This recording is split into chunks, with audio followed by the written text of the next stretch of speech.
Hello and welcome. You are now looking at Google Drive, and Google Drive is where you can not only have storage, but also all of the documents that you have within the Google Docs system. So anything that you have created in the way of slides, in the way of word processing documents, in the way of spreadsheets, is all available inside of Google Drive. And that's in addition to any other content that you have posted or linked in this area. As you can see, all users have available to them 15 gigabytes of storage space using Google Drive, and all is directed under the Gmail system. Currently, Evernote integrates directly with Google Drive, and you can see within any note, you'll be able to actually attach a file from Google Drive. So what we need to do is to create the integration. And you'll notice that this integration is available on all platforms except for Internet Explorer and Firefox. So what we're going to do now is we're going to go ahead and set up the integration. And we're going to do that by clicking the Try Now button. And that's going to take us to our Evernote account to sign in. What we'll need to do is to go inside of our settings. We can access them by going to the account area, then clicking on the settings, and then we can go to the connected services. And you're going to notice that the Google Drive area is not necessarily signed into. So what we're going to do is we're going to turn this on for Google Drive. That'll bring us through the sign in, and we're going to click allow. And then we will be connected to Google Drive. We can also sign in with Google in one click, and we are then connected. So now we'll want to make sure that all of our devices are now synced. And so we'll go to our desktop and we'll click sync. That means now that our desktop is now synced to the web application. That now means then that if we go to a certain point in our document and we actually put a space holder in there, we can then go and get our Google Drive information. So we can click Attach File from Google Drive. And what you'll see now from within Evernote are all of the documents that are available within Google Drive, except that they are now inside of Evernote. So we have a full integration. So all we'll need to do is we'll need to click on what we want to select and then click the select button.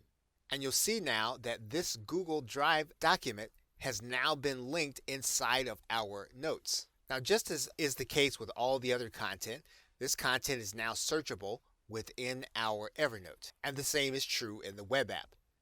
And just as a point of reference, you will not be able to search the content of these documents, but you will be able to search their titles. And because this is an online application, this will not count towards your upload quota for the month. So using Google Drive is really a way of being able to extend the storage capability of Evernote. Okay, so with that, thanks, and I will see you in another video. Welcome back. There are several integrations available between the popular storage app Dropbox and Evernote. And you'll notice that there are about 6 integrations that you can do with the third-party app Zapier. You want to note which one you actually want to use. For example, maybe if you want to send a Dropbox file to Evernote, what you'll do is you will click Use this Zap. So in this case, what Zapier is going to do is it's going to watch the folder you choose in Dropbox. When you upload files there, it's going to create a note and then send the link to your Evernote. So what we're going to do is we're going to go ahead and click Create this Zap. We're then going to click the trigger, and then we're going to connect a Dropbox account. What you're going to do is you're going to allow Zapier to access your Dropbox. Once you have your files synced and you have tested, you will then click Save and Continue. We will actually choose a folder in Dropbox. And here's our folder, Creating Content with Evernote. Then we're going to click Continue. We're going to do a test through Zapier. And you'll notice that Zapier says that we did not have a file, so we're going to have to go ahead and place a file there. We can now verify that our file is now in Dropbox. So now let's go back to Zapier. And we are now back at our fetch and continue step. So we're going to click continue. Our test is now successful. We'll then click continue. We're now going to go to the next step where we create the note in Evernote. We're going to test our connection and then click save and continue. We're going to need to select a notebook inside of Evernote. So we will click the email content and copy notebook. We'll want to give our note a title. And then we want to give that note a little content. Since there is going to be another URL, you don't have to include any other information. If you want to include some of the information requested in the advanced, you can. For example, if you want to include tags, but this is going to be an automated process. So if you know there are going to be different files, you may not want to designate those tags ahead of time. So once you've completed everything that you want your post to say, we're going to click continue. And then we now have our Zap set up. We'll now click send test to Evernote. And now a test note has been sent to Evernote. So we should be able to check to find out if something is actually working correctly. And you'll notice now that our link has been directed into Evernote, along with the text that we have. So now we can click finish. In some cases, you may have an error, and then if that's the case, you'll want to correct it. And once you do that, Zapier will confirm that your automation is working. Okay, so with that, thanks, and I will see you in another video. Hello and welcome. If you are allowing others to track your progress on a WordPress blog and you are sharing notes with them on a regular basis, you can actually connect your Evernote application to WordPress. And you can do it inside of Zapier. So what you'll do is you'll click the Post New Notes, and then you will then create the Zap. You will then create a new note. Your Evernote account should already be connected from previous applications. We're going to click Save and Continue. And we're going to choose a specific notebook from which to operate. What we're now going to do is we're going to click Continue. And then we're going to fetch the same information so that we make sure that our test is working. We can then click Continue. And now what we can do is we can create a post based on the note we create in Evernote. So now what we need to do is to connect an account. And so we will need to provide some login information. Once we have the information for our WordPress account, we're going to click Continue. We're then going to test our WordPress account. Once Zapier confirms that it has been successful, we're going to click Save and Continue. So now what we'll need to do is we'll need to write in a standard title. Okay, once we have all the information we're going to place in there, we're going to click Continue. And now we should find a post on our WordPress site when we send a test to WordPress. Once we confirm that Zapier has sent the post, we can then check our site. And we can now verify our automated post in draft form. Okay, so with that, thanks, and I will see you in another video. Hello and welcome. If you'd like another level of organization and categorization, you can actually integrate Evernote with a very popular application called Trello. And Trello allows you to manage lists as well as individual items.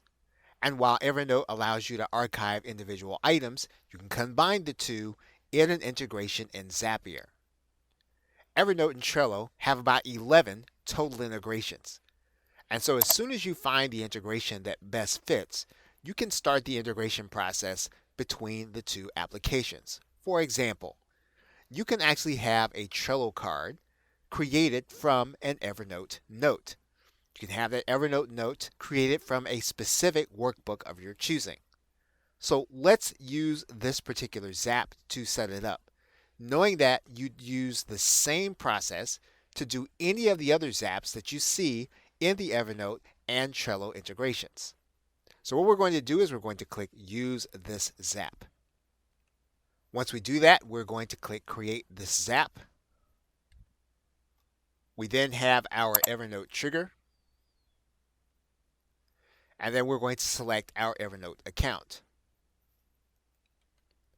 Once again, we're going to reauthorize Zapier with Evernote. And that brings us back to our Zap. So we're going to click Save and Continue after our test. And then we're going to choose the notebook that we are going to be using. We'll then click Continue. Once we have verified that we actually have a task that is being collected, we're going to click Fetch and Continue.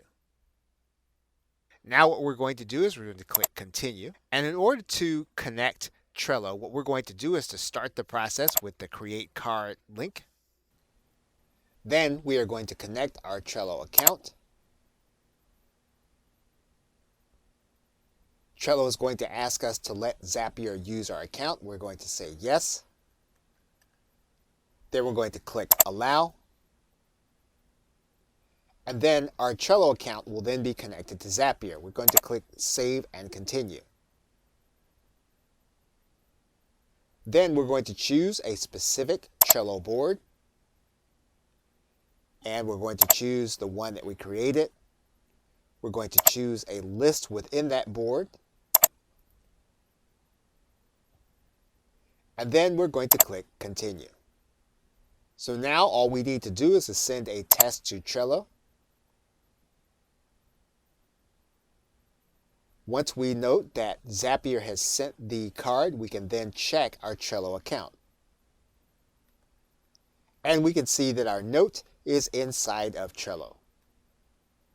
So we can now click Finish. So now our Zap is working, and that means that Trello and Evernote are now connected. Okay, so with that, thanks, and I will see you in another video. Through Zapier, we can also integrate and automate our connection to the photo sharing site Pinterest. And you'll notice that Evernote and Pinterest interact in two ways. First, you can create Evernote notes from your actual pins. You can also append notes in Evernote from new pins that you make. So both are very helpful if you are actually tracking what you're doing in Pinterest. So what we're going to do is we're going to take the first one and we're going to start with that Zap. And so we're going to click Connect an Account. Zapier will need permission inside of Pinterest. We're going to say OK, and we're going to test our connection. Once Zapier determines that the connection is sufficient, we'll then click Save and Continue. Now we'll need to select a board from those that we already have in Pinterest. And once we select that board, we'll then click Continue. Once we have everything in place, we'll click Fetch and Continue. And then we will then go on to our Evernote account. We'll then create a note in Evernote. We'll test our connection again. We'll then click Save and Continue. Then we'll need to select a notebook or create one. So we'll use our email content and copy. We're going to give our note a title. We're going to provide some context with some additional text. If we want to use an advanced settings, we can do that. We're going to, for the sake of time, we're just going to click Continue. Once we do that, we're going to test our note to Evernote. We need to check our test note, and we'll see our pin from Pinterest as well as the text that we added in for context. Once we do that, we can then click Finish. And we can decide to turn our Zap on. Now, in the case of Twitter, you will have choices. For example, there are at least 6 zaps that we can undertake. And there are also recipes that we can actually undertake with IFTY. So in some cases, it may be a good idea to also check IFTY so that you can discern whether or not you can actually do the automation without having to be charged. But in this case, as well as in the cases in other applications as time goes forward, you're always going to want to check both integrations before you create a new automation. Okay, so with that, thanks, and I will see you in another video. In conclusion, now Evernote is an application that is adaptable to the way you categorize and organize your information. It's a great way of being able to organize those things that you personally think are important from day to day. Now, you can keep track of all of that information in real time on your desktop, on the web, and on your mobile device and have them all agree. Now, what isn't so obvious though is how you chronicle your information and your activity and also track that activity in Evernote. Now, because our individual online worlds are so complex, we need ways to make it easy to figure out what we've done day to day and where online we've actually done it. And we've seen in this course that you can use automation features in Evernote to do that, and how you can do it so that you don't have to manually create an entry in Evernote. And we've seen that Evernote has its own set of direct applications. Now, we've also seen that the website Ifty has recipes that connect our activity to Evernote. And lastly, we've been able to see that the site Zapier can take our business related activity and automate posts in Evernote. Zapier even provides us a way of being able to work on a document and update it in WordPress. Now, since Evernote comes at a cost, it's a good idea to start with the most features to discern whether or not you'll actually need them. Of course, you can then downgrade to the level that you operate in your life and in your business. Okay, so thank you very much for your attentiveness, and I will see you either in another video or in another course.